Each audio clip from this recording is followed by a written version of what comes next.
Alright guys, what's going on? Welcome in. So this offseason has been filled with different quarterback rumors and everything like that. We know the Jets are trying to acquire the big name veteran quarterback. Woody Johnson said he's willing to pay whatever it takes to go out and land that guy. Obviously, there's a lot of pressure on Saleh. There's a lot of pressure on Douglas to improve upon the 7 wins that the team had a year ago, which is to be expected, right? And we've said this in a couple videos now. If the Jets finish with 5 wins, 6, 7 wins, there's a really good chance that guys can be fired here. So there is a heightened sense of pressure.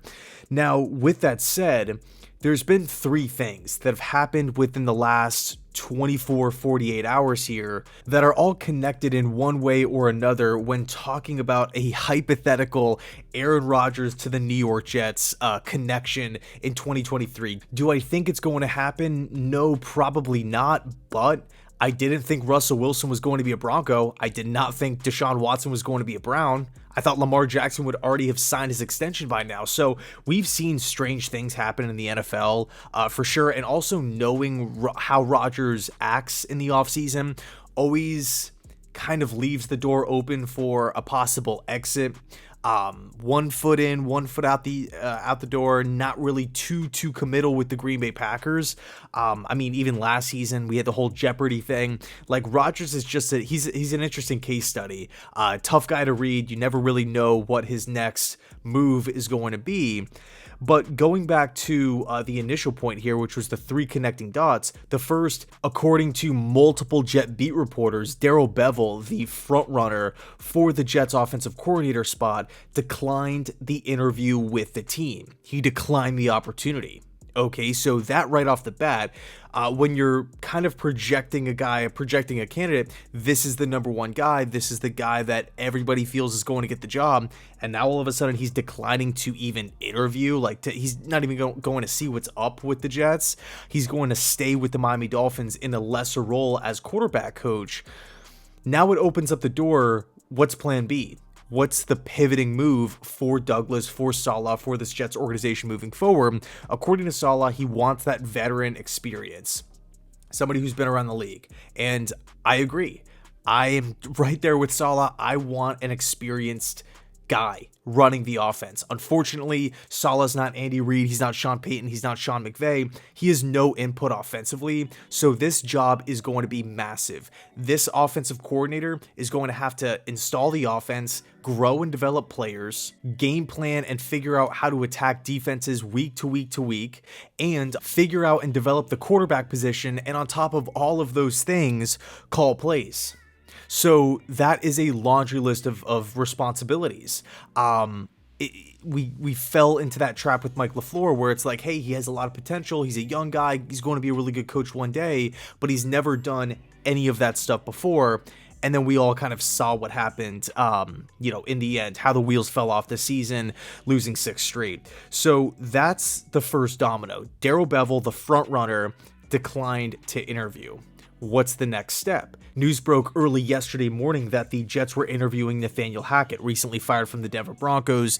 That was just a complete mess from top to bottom offensively. The defense was one thing. The defense was phenomenal, but offensively, with the weapons, with Russell Wilson, trading away all the picks and the players, you expect more. You at the very least, expect 20 points a game, and the Broncos were not getting that. Hackett was just not getting the job done. He comes in for an interview, but before Denver, as we all know, he was the offensive coordinator with the Green Bay Packers. Didn't call plays, but had a massive input on the Packers red zone offense, which was really good when he was there. And then once Hackett left for Denver, Green Bay's red zone offense just completely fell apart. And before the Green Bay Packers, Hackett was the offensive coordinator of the Jacksonville Jaguars for a couple seasons. Okay, so he has held that spot before. He has called plays, and he did have a pretty big role with the Packers offense with Aaron Rodgers when he was there. Now, it has been reported that Hackett and Rodgers are tight. They get along. And you mix that in with Saleh's comments about Hackett. He really likes him. He really likes him as a play designer, and overall as an offensive mind, Saleh respects him. So you're taking those two things, the Bevel news, the Hackett interview, knowing all the info we do about Rodgers, Hackett, Saleh, connecting all those dots, and then you move on to Rodgers' latest comments on the Pat McAfee show, where he said, "I think I could win MVP again in the right situation. Is that in Green Bay, or is that somewhere else? I'm not sure." And again, going back to one of our initial points that we talked about before, Rodgers always leaves the door open. You never really have that guarantee from A-Rod. So it's definitely, I would say, in consideration, one step at a time, right? Hackett has to get the job, all that kind of stuff. But here's the deal.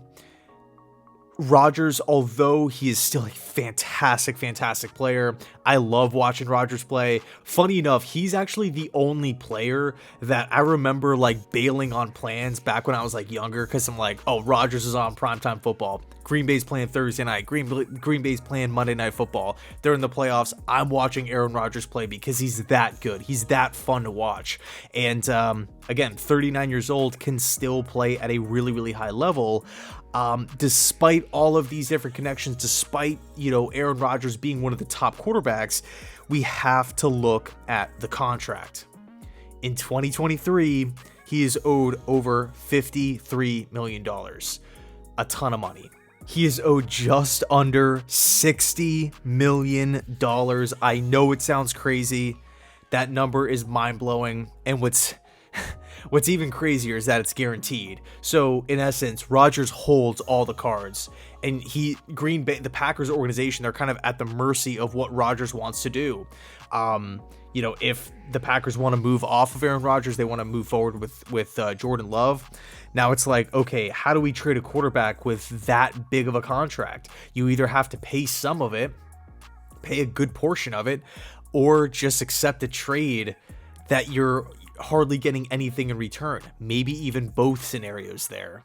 The Jets, as we stand right now, could not afford that. I mean, they would have to cut multiple veterans on this team, and also couldn't afford to bring back, key players like Nate Herbig, Quan Alexander, Quincy Williams.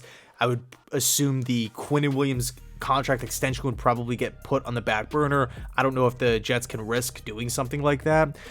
So, as cool as it sounds, as awesome as Aaron Rodgers in New York would be, and by the way, I do think he would make them an instant Super Bowl threat. Money-wise, I just don't see how it would work out unless Rodgers agrees to some sort of restructure, unless Green Bay wants to pay, again, a good portion of it, and they aren't really accepting that much in return, right? It's not going to be a situation where a team's going to be trading away multiple first-round picks or anything crazy like that. It's kind of like a Lamar Jackson situation. So I think in the end, Hackett is a real possibility. Rodgers, there's a chance, of course. Again, we've seen crazier things, but just financially, I cannot get over the fact. I can't get over the number, how much Rodgers is actually making in 2023, how much he's set to make guaranteed. It's crazy. So let me know your thoughts down below in the comment section. Do you think the Jets should even explore this? Are you kind of thinking about it? We have seen teams in the past maneuver the cap, restructure deals, and get just clear millions and millions and millions of dollars to make it work. We have seen that before, specifically with the Saints last season. So it can be done, but there's going to be a lot of work involved. Anyway, thanks so much for watching. Let me know your thoughts, and as always, go Jets.